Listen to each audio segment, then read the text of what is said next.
ಮಾಸ್ಟರಿಗೆ ಪರಮಹಂಸರ ಮೂರನೆಯ ದರ್ಶನ ದೊರೆತಿದ್ದು ಮತ್ತೊಂದು ಭಾನುವಾರ ಅಪರಾಹ್ನದಲ್ಲಿ. ಹಿಂದಿನ 2 ಭೇಟಿಗಳೇ ಆತನ ಹೃದಯದಲ್ಲಿ ದೊಡ್ಡ ಪರಿವರ್ತನೆಯನ್ನು ತಂದುಬಿಟ್ಟಿದ್ದವು.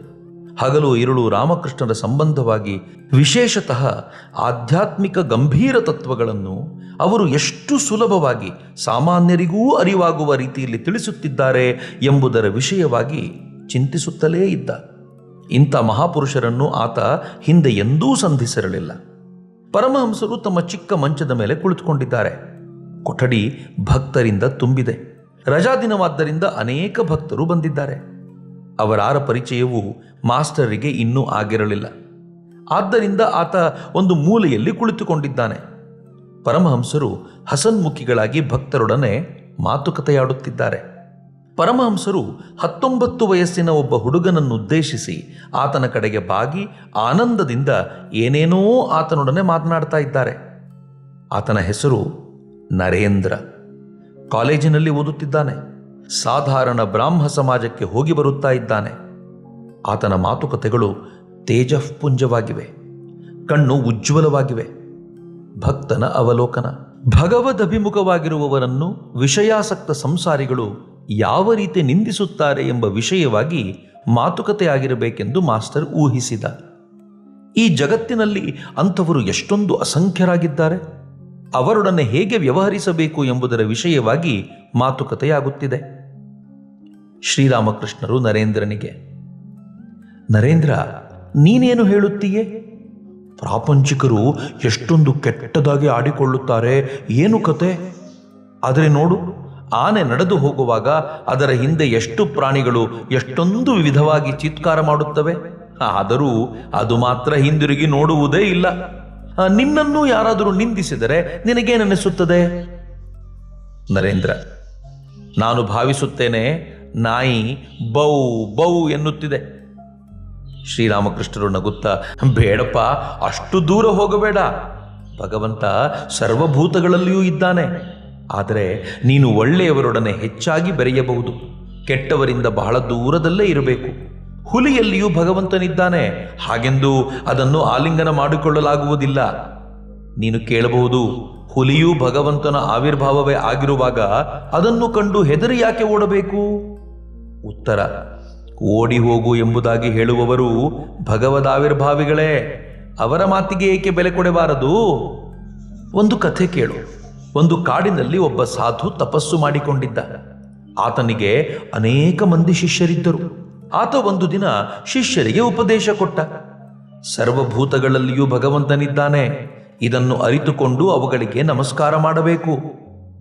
ಒಂದು ದಿನ ಒಬ್ಬ ಶಿಷ್ಯ ಹೋಮಕ್ಕೆ ಸಮಿತ್ತು ತರಲು ಕಾಡಿಗೆ ಹೋದ. ಅಲ್ಲಿ ಇದ್ದಕ್ಕಿದ್ದ ಹಾಗೆ ಒಂದು ಬೊಬ್ಬೆ ಕೇಳಿ ಬಂತು. ಇಲ್ಲಿ ಇರೋರೆಲ್ಲ ಓಡಿ ಹೋಗಿಬಿಡಿ, ಒಂದು ಮದಿಸಿದ ಆನೆ ಬರುತ್ತಾ ಇದೆ. ಎಲ್ಲರೂ ಕಂಬಿಕಿತ್ತರು. ಆದರೆ ಶಿಷ್ಯ ಮಾತ್ರ ಕದಲಲಿಲ್ಲ. ಆತ ವಿಚಾರದಲ್ಲಿ ತೊಡಗಿದ. ಆನೆಯು ಭಗವಂತನ ಒಂದು ರೂಪ. ಆದ್ದರಿಂದ ನಾನೇಕೆ ಹೆದರಿ ಓಡಿ ಹೋಗಲಿ? ಅಲ್ಲೇ ನಿಂತು ನಮಸ್ಕಾರ ಹಾಕಿ ಸ್ತೋತ್ರ ಮಾಡಲಾರಂಭಿಸಿದ. ಇದನ್ನು ನೋಡಿ ಮಾವುತ ಗಂಟಲು ಕಿತ್ತು ಹೋಗುವ ಹಾಗೆ ಕಿರಿಚಿಕೊಳ್ಳಲಾರಂಭಿಸಿದ. ಓಡಿ ಹೋಗು, ಓಡಿ ಹೋಗು. ಹಾಗೂ ಶಿಷ್ಯ ಕದಲಲೇ ಇಲ್ಲ. ಕೊನೆಗೆ ಆನೆ ಬಂದು ಅವನನ್ನು ಸೊಂಡಿಲಿನಿಂದ ಎತ್ತಿ ಒಂದು ಕಡೆಗೆ ಬಿಸಾಡಿ ಹೊರಟು ಹೋಯಿತು. ಶಿಷ್ಯನ ಮೈಯೆಲ್ಲ ಕಿತ್ತು ಹೋಗಿ ಪ್ರಜ್ಞೆ ತಪ್ಪಿ ನೆಲದ ಮೇಲೆ ಬಿದ್ದಿರಬೇಕಾಯಿತು. ಈ ಸಮಾಚಾರ ಕೇಳಿ ಗುರು ಮತ್ತು ಉಳಿದ ಶಿಷ್ಯರು ಕ್ಷಣ ಮಾತ್ರದಲ್ಲಿ ಅಲ್ಲಿಗೆ ಬಂದು ಆತನನ್ನು ಆಶ್ರಮಕ್ಕೆ ಎತ್ತಿಕೊಂಡು ಹೋದರು. ಔಷಧೋಪಚಾರಗಳ ನಂತರ ಆತನಿಗೆ ಪ್ರಜ್ಞೆ ಬಂತು. ಒಬ್ಬ ಆತನನ್ನು ಕೇಳಿದ, ಆನೆ ಬರುತ್ತಿದೆ ಎಂಬುದಾಗಿ ಕೇಳಿಯೂ ಏಕೆ ಆ ಸ್ಥಳ ಬಿಟ್ಟು ಕದಲಲಿಲ್ಲ? ಆತ ಹೇಳಿದ, ಗುರುಗಳು ನಮಗೆ ತಿಳಿಸಿದ್ದರು, ಭಗವಂತನೇ ಮನುಷ್ಯ, ಜೀವ, ಜಂತು ಇವೇ ಮೊದಲಾದ ರೂಪಗಳನ್ನು ಧರಿಸಿದ್ದಾನೆ. ಆದ್ದರಿಂದ ಆತ ಆನೆಯ ರೂಪದಲ್ಲಿ ಬರುತ್ತಿರುವುದನ್ನು ನೋಡಿ ಆ ಸ್ಥಳ ಬಿಟ್ಟು ಕದಲಲಿಲ್ಲ. ಇದನ್ನು ಕೇಳಿ ಗುರು ಹೇಳಿದರು, ಮಗು, ಭಗವಂತ ಆನೆಯ ರೂಪದಲ್ಲಿ ಬರುತ್ತಿದ್ದುದೇನೋ ನಿಜ.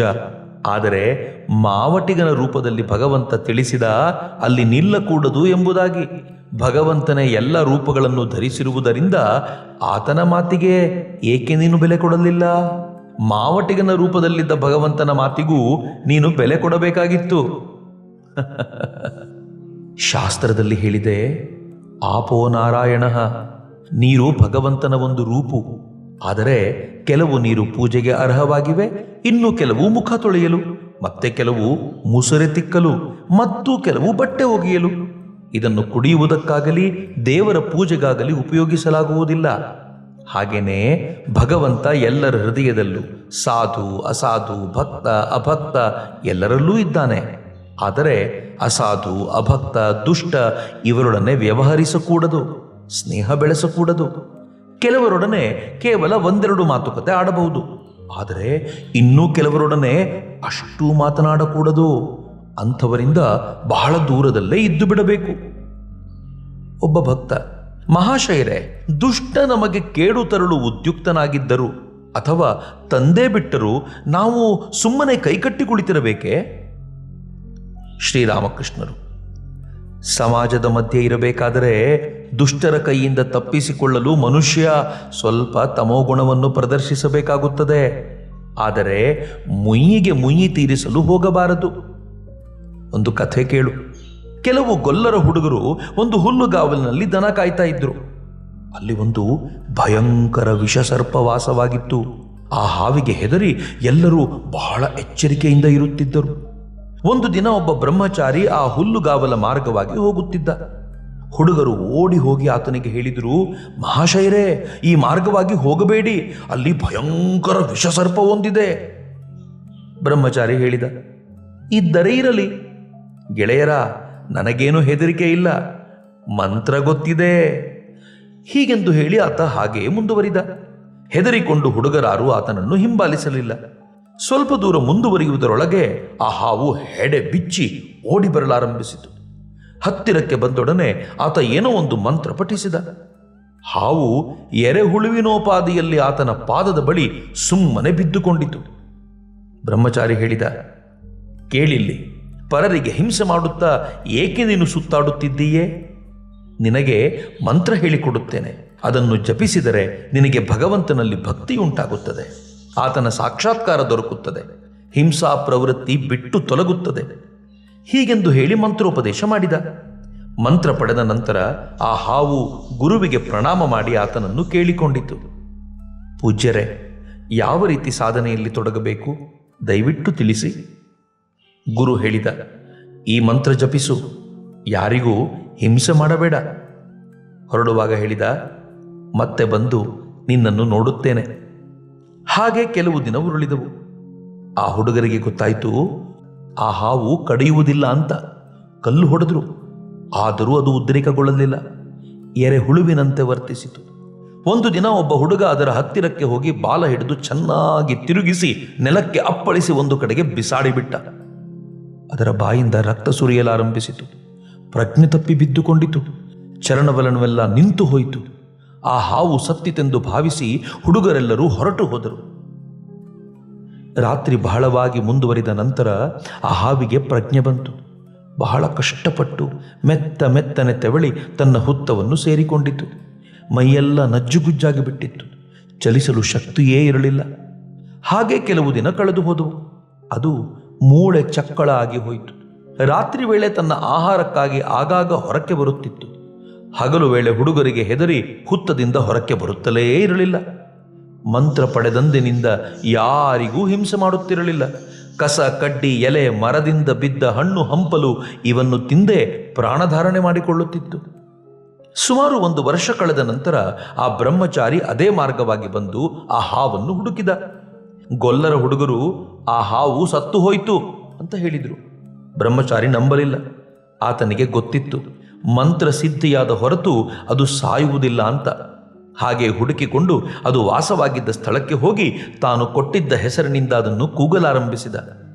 ಗುರುವಿನ ಧ್ವನಿಯನ್ನು ಕೇಳಿ ಅದು ಹುತ್ತದಿಂದ ಹೊರಕ್ಕೆ ಬಂದು ಅತ್ಯಂತ ಶ್ರದ್ಧಾಭಕ್ತಿಯಿಂದ ಆತನಿಗೆ ಪ್ರಣಾಮ ಮಾಡಿತು. ಬ್ರಹ್ಮಚಾರಿ ಕೇಳಿದ, ಕ್ಷೇಮವೇ? ಅದು ಹೇಳಿತು, ಹೌದು, ಕ್ಷೇಮದಿಂದಿದ್ದೇನೆ. ಬ್ರಹ್ಮಚಾರಿ ಹೇಳಿದ, ಆದರೆ ನೀನೇಕೆ ಇಷ್ಟು ಕಂಗೆಟ್ಟು ಹೋಗಿದ್ದೀಯೇ? ಹಾವು ಹೇಳಿತು, ಪೂಜ್ಯರೇ, ತಾವು ಉಪದೇಶವಿತ್ತಿದ್ದೀರಿ, ಯಾರಿಗೂ ಹಿಂಸೆ ಮಾಡಕೂಡದು ಅಂತ. ಅದಕ್ಕಾಗಿ ಎಲೆ ಹಣ್ಣು ಹಂಪಲು ತಿನ್ನುತ್ತಿರುವುದರಿಂದ ಶರೀರ ಬಹುಶಃ ಕೃಶವಾಗಿ ತೋರುತ್ತಿರಬಹುದು. ಅದರ ಹೃದಯದಲ್ಲಿ ಸತ್ವಗುಣ ಬೆಳೆದು ಬಿಟ್ಟಿದ್ದರಿಂದ ಅದಕ್ಕೆ ಯಾರ ಮೇಲೂ ಕ್ರೋಧವಿರಲಿಲ್ಲ. ಆ ಗೊಲ್ಲರ ಹುಡುಗರು ತನ್ನನ್ನು ಕೊಂದು ಹಾಕಲು ಯತ್ನಿಸಿದ್ದನ್ನು ಅದು ಮರೆತೇ ಬಿಟ್ಟಿತ್ತು. ಬ್ರಹ್ಮಚಾರಿ ಹೇಳಿದ, ಕೇವಲ ಆಹಾರ ಭಾವದಿಂದಲೇ ಈ ದುರವಸ್ಥೆ ಉಂಟಾಗದು. ನಿಶ್ಚಯವಾಗಿ ಬೇರೆ ಏನೋ ಕಾರಣವಿರಬೇಕು. ಯೋಚಿಸಿ ನೋಡು.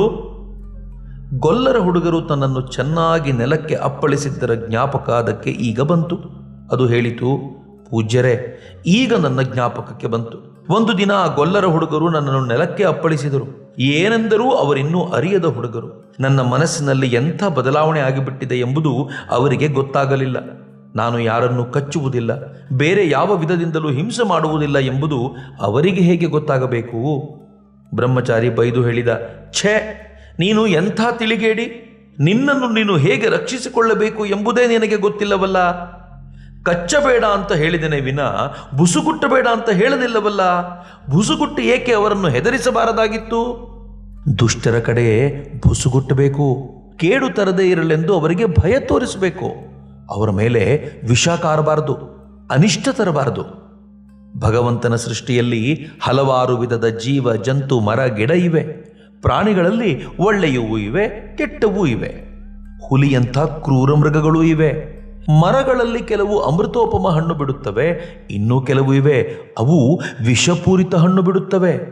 ಅದೇ ರೀತಿಯಾಗಿ ಮನುಷ್ಯರಲ್ಲಿ ಒಳ್ಳೆಯವರು, ಕೆಟ್ಟವರು, ಸಾಧು, ಅಸಾಧು ಎಲ್ಲರೂ ಇದ್ದಾರೆ. ಸಂಸಾರಾಸಕ್ತರೂ ಇದ್ದಾರೆ, ಭಕ್ತರೂ ಇದ್ದಾರೆ.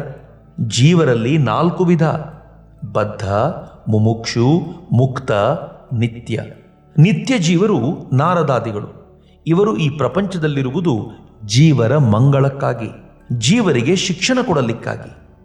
ಬದ್ಧ ಜೀವರು ವಿಷಯಾಸಕ್ತರಾಗಿರುತ್ತಾರೆ, ಭಗವಂತನನ್ನು ಮರೆತು ಇರುತ್ತಾರೆ.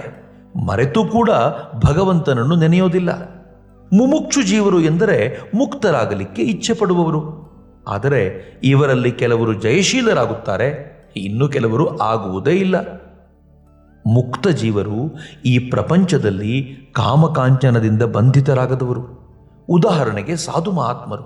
ಇವರ ಹೃದಯದಲ್ಲಿ ವಿಷಯ ಬುದ್ಧಿ ಲೇಷ ಮಾತ್ರವೂ ಇರದು. ಸರ್ವದಾ ಹರಿಪಾದ ಪದ್ಮ ಚಿಂತನೆ ಮಾಡುತ್ತಿರುತ್ತಾರೆ. ಮೀನು ಹಿಡಿಯಲು ಕೆರೆಗೆ ಬಲೆ ಹಾಕುತ್ತಾರೆ. ಕೆಲವು ಮೀನುಗಳು ಅಂಥ ಬುದ್ಧಿಶಾಲೆಗಳು, ಬಲೆಗೆ ಬೀಳುವುದೇ ಇಲ್ಲ. ಅವನ್ನು ನಿತ್ಯ ಜೀವರಿಗೆ ಹೋಲಿಸಬಹುದು. ಆದರೆ ಬಹುಭಾಗ ಮೀನು ಬಲೆಗೆ ಬೀಳುತ್ತವೆ. ಅವುಗಳಲ್ಲಿ ಕೆಲವು ತಪ್ಪಿಸಿಕೊಂಡು ಹೋಗಲು ಪ್ರಯತ್ನಿಸುತ್ತವೆ. ಅವನ್ನು ಮುಮುಕ್ಷು ಜೀವರಿಗೆ ಹೋಲಿಸಬಹುದು. ಆದರೆ ಎಲ್ಲವೂ ತಪ್ಪಿಸಿಕೊಂಡು ಹೋಗಲಾರವು. ಎಲ್ಲೋ ಕೆಲವು ಟಪಕ್ ಟಪಕ್ ಅಂತ ಶಬ್ದ ಮಾಡಿ ಬಲೆಯಿಂದ ನೆಗೆದು ಬಿಡುತ್ತವೆ. ಆಗ ಬೆಸ್ತ ಕೂಗಿಕೊಳ್ಳುತ್ತಾನೆ, ನೋಡಲ್ಲಿ ದೊಡ್ಡದೊಂದು ಮೀನು ತಪ್ಪಿಸಿಕೊಂಡು ಹೋಗುತ್ತಿರುವುದನ್ನು. ಆದರೆ ಬಲೆಗೆ ಬಿದ್ದ ಅಧಿಕಾಂಶ ಮೀನು ತಪ್ಪಿಸಿಕೊಳ್ಳಲಾರವು, ತಪ್ಪಿಸಿಕೊಳ್ಳಲು ಪ್ರಯತ್ನವನ್ನೂ ಮಾಡುವುದಿಲ್ಲ. ಅದಕ್ಕೆ ಬದಲು ಬಲೆಯನ್ನು ಕಚ್ಚಿಕೊಂಡು ಕೆಸರಿನೊಳಕ್ಕೆ ಹೋಗಿ ಸುಮ್ಮನೆ ಯೋಚಿಸುತ್ತವೆ, ಇನ್ನೂ ಭಯಪಡಬೇಕಾದ್ದೇನಿಲ್ಲ, ಸುರಕ್ಷಿತವಾಗಿದ್ದೇವೆ ಇಲ್ಲಿ ಅಂತ. ಆದರೆ ಅವಕ್ಕೆ ಗೊತ್ತಿಲ್ಲ, ಬೆಸ್ತ ಸರ್ರ್ ಅಂತ ಬಲೆ ಎಳೆದು ತಮ್ಮನ್ನು ಹೊರಕ್ಕೆ ಹಾಕುತ್ತಾನೆ ಅಂತ. ಇವನ್ನೇ ಬದ್ಧ ಜೀವರಿಗೆ ಹೋಲಿಸಬಹುದು. ಬದ್ಧ ಜೀವರು ಈ ಪ್ರಪಂಚದಲ್ಲಿ ಕಾಮಕಾಂಚನದಿಂದಲೇ ಬದ್ಧರಾಗಿರುತ್ತಾರೆ. ಕೈಕಾಲುಗಳಿಗೆ ಬೇಡಿ, ಕಾಮಕಾಂಚನದಿಂದಲೇ ತಮಗೆ ಸುಖ ದೊರೆಯುತ್ತದೆ, ನಿರ್ಭಯರಾಗಿರಬಹುದು ಎಂಬುದಾಗಿ ಭಾವಿಸುತ್ತಾರೆ. ಅದರಿಂದಲೇ ಸರ್ವನಾಶ ಎಂಬುದು ಅವರಿಗೆ ಗೊತ್ತಿಲ್ಲ. ಬದ್ಧ ಜೀವ ಸಾಯುವಾಗ ಆತನ ಹೆಂಡತಿ ಹೇಳುತ್ತಾಳೆ, ನೀವೇನೋ ಹೊರಟು ಬಿಟ್ರಿ, ನನಗೇನು ಮಾಡಿ ಹೋಗುತ್ತಾ ಇದ್ದೀರಿ? ಮಾಯೆ ಅಂಥದ್ದು. ದೀಪ ಸ್ವಲ್ಪ ದಪ್ಪವಾಗಿ ಉರಿಯುತ್ತಿದ್ದರೆ ಬದ್ಧ ಜೀವ ಹೇಳುತ್ತಾನೆ, ಎಣ್ಣೆ ಹೆಚ್ಚಾಗಿ ಖರ್ಚಾಗುತ್ತದೆ, ಬತ್ತಿ ಕಡಿಮೆ ಮಾಡು. ಆದರೆ ಆತ ಮಲಗಿರುವುದು ಮೃತ್ಯುಶಯ್ಯೆಯಲ್ಲಿ. ಬದ್ಧ ಜೀವರು ಭಗವತ್ ಚಿಂತನೆ ಮಾಡುವುದೇ ಇಲ್ಲ. ಸಮಯ ದೊರೆತರೆ ಕಾಡು ಹರಟೆ, ಇಲ್ಲದಿದ್ದರೆ ಕೆಲಸಕ್ಕೆ ಬಾರದ ಕೆಲಸ, ಇವುಗಳಲ್ಲಿ ತೊಡಗುತ್ತಾರೆ. ಏಕೆ ಹೀಗೆ ಎಂದು ಕೇಳಿದರೆ ಉತ್ತರ, ಸುಮ್ಮನೆ ಕುಳಿತಿರಲಾಗುವುದಿಲ್ಲ, ಆಕಾಶಕ್ಕೆ ಏಣಿ ಹಾಕುತ್ತಾ ಇದ್ದೇವೆ. ಹಾಗೂ ಸಮಯ ಕಳೆಯದೇ ಇತ್ತು ಎಂದರೆ ಇಸ್ಪೀಟಾಟ ಆಡಲು ಆರಂಭಿಸುತ್ತಾರೆ. ಕೊಠಡಿಯಲ್ಲಿ ನಿಶ್ಶಬ್ದತೆ ತಾಂಡವವಾಡುತ್ತಿದೆ. ಒಬ್ಬ ಭಕ್ತ, ಮಹಾಶಯರೇ, ಹಾಗಾದರೆ ಈ ವಿಧದ ಪ್ರಾಪಂಚಿಕ ಜೀವರ ಉದ್ಧಾರಕ್ಕೆ ಯಾವ ಮಾರ್ಗವೂ ಇಲ್ಲವೇ? ಶ್ರೀರಾಮಕೃಷ್ಣರು, ನಿಶ್ಚಯವಾಗಿ ಇದೆ. ಆಗಾಗ ಸಾಧುಸಂಗ, ಆಗಾಗ ನಿರ್ಜನ ಪ್ರದೇಶದಲ್ಲಿ ಭಗವಚ್ಚಿಂತನೆ ಮಾಡುತ್ತಿರಬೇಕು. ಆತನನ್ನು ಪ್ರಾರ್ಥಿಸಬೇಕು. ನನಗೆ ಶ್ರದ್ಧಾಭಕ್ತಿ ಕೊಡು ಅಂತ. ಶ್ರದ್ಧೆಯುಂಟಾಗಿ ಬಿಟ್ಟಿತು ಎಂದರೆ ಎಲ್ಲವೂ ದೊರೆತ ಹಾಗೆ. ಶ್ರದ್ಧೆಗಿಂತ ಮಿಗಿಲಾದದ್ದು ಯಾವುದೂ ಇಲ್ಲ. ಕೇದಾರನಿಗೆ ಶ್ರದ್ಧೆಯ ಶಕ್ತಿ ಎಷ್ಟು ಜೋರಾದ್ದು ಗೊತ್ತೇ? ಪುರಾಣದಲ್ಲಿ ಹೇಳಿದೆ, ಸಾಕ್ಷಾತ್ ಪೂರ್ಣಬ್ರಹ್ಮ ಶ್ರೀರಾಮಚಂದ್ರ ಲಂಕೆಗೆ ಹೋಗಲು ಸೇತುವೆ ಕಟ್ಟಬೇಕಾಗಿ ಬಂತು. ಆದರೆ ಹನುಮಂತ ರಾಮನಾಮದಲ್ಲಿ ಶ್ರದ್ಧೆ ಇಟ್ಟು ಒಂದೇ ನೆಗೆತಕ್ಕೆ ಸಮುದ್ರ ದಾಟಿ ಆಚೆ ದಡ ತಲುಪಿದ. ಆತನಿಗೆ ಸೇತುವೆಯೇನೂ ಬೇಕಾಗಲಿಲ್ಲ. ಒಮ್ಮೆ ಒಬ್ಬ ಸಮುದ್ರ ದಾಟಬೇಕಾಗಿತ್ತು. ವಿಭೀಷಣ ಒಂದು ಎಲೆಯ ಮೇಲೆ ರಾಮನಾಮ ಬರೆದು ಅದನ್ನು ಆತನ ಪಂಚೆ ಕೊನೆಗೆ ಕಟ್ಟಿ ಹೇಳಿದ, ಏನೂ ಹೆದರಬೇಕಾಗಿಲ್ಲ, ಶ್ರದ್ಧೆ ಇಟ್ಟು ನೀರಿನ ಮೇಲೆ ನಡೆದು ಹೋಗಿಬಿಡು. ಆದರೆ ನೋಡಿಕೋ, ಶ್ರದ್ಧೆ ಕಳೆದುಕೊಂಡೆಯೋ ಮುಳುಗಿ ಹೋಗಿಬಿಡುತ್ತೀಯೇ. ಆತ ನಿರಾಯಾಸವಾಗಿ ಸಮುದ್ರದ ಮೇಲೆ ನಡೆದು ಹೋಗುತ್ತಿದ್ದ. ಆಗ ಆತನಿಗೆ ಅತ್ಯಂತ ಕುತೂಹಲ ಹುಟ್ಟಿತು. ಪಂಚೆಯ ಕೊನೆಯಲ್ಲಿ ಏನು ಕಟ್ಟಿದೆ, ಒಮ್ಮೆ ನೋಡೋಣ ಎಂಬುದಾಗಿ. ಬಿಚ್ಚಿ ನೋಡುತ್ತಾನೆ, ಕೇವಲ ರಾಮನಾಮ ಬರೆದಿದೆ. ಆಗ ಅವನಿಗೆ ಭಾವನೆ ಬಂತು, ಏನಿದು, ಬರೀ ರಾಮನಾಮ. ಶ್ರದ್ಧೆ ಕಳೆದುಕೊಳ್ಳುವುದೇ ತಡ, ಮುಳುಗಿಯೇ ಹೋದ. ಯಾರಿಗೆ ಭಗವಂತನಲ್ಲಿ ಶ್ರದ್ಧೆ ಉಂಟಾಗಿದೆಯೋ ಆತ ಮಹಾಪಾತಕಗಳನ್ನು ಮಾಡಿದ್ದರೂ, ಗೋಬ್ರಾಹ್ಮಣ ಸ್ತ್ರೀ ಹತ್ಯಾದಿಗಳನ್ನು ಮಾಡಿದ್ದರೂ ಆ ಶ್ರದ್ಧೆಯ ಬಲದಿಂದ ಅಂಥ ದೊಡ್ಡ ದೊಡ್ಡ ಪಾಪಗಳಿಂದ ಮುಕ್ತನಾಗಿ ಬಿಡಲು ಸಾಧ್ಯ. ಆತ ಭಗವಂತನಿಗೆ ಹೇಳಿಬಿಟ್ಟಿದ್ದೇ ಆದರೆ, ಹೇ ಭಗವಂತ, ಇನ್ನು ಮುಂದೆ ಎಂದೂ ಇಂಥ ಕಾರ್ಯಗಳನ್ನು ಮಾಡುವುದಿಲ್ಲ ಅಂತ ಆತ ಇನ್ನು ಹೆದರಬೇಕಾದ್ದೇನಿಲ್ಲ. ನಾ ಪಾಪಿಯಾದರೂ ನನ್ನ ಕಡೆಗಾಲದಲ್ಲಿ ನಿನ್ನ ಶ್ರೀನಾಮವನ್ನೇ ಜಪಿಸುತ್ತಿರಲು ಮುಕ್ತಿಗೊಯ್ಯದೆ ನೀನು ಬಿಡುವಳೇನು? ಸ್ತ್ರೀ ಹತ್ಯೆ, ಪಶು ಹತ್ಯೆ, ಭ್ರೂಣ ಬ್ರಾಹ್ಮಣ ಹತ್ಯೆ ಇನ್ನಿತೆಲ್ಲ ಪಾಪಗಳ ಮಾಡಿದ್ದರೂ ನಿನ್ನ ಶ್ರೀ ಶುಭನಾಮ ನನ್ನ ದುರಿತವ ನೀಗಿ ಬ್ರಹ್ಮ ಪದವಿಯ ಕಡೆಗೆ ಎತ್ತದೇನು?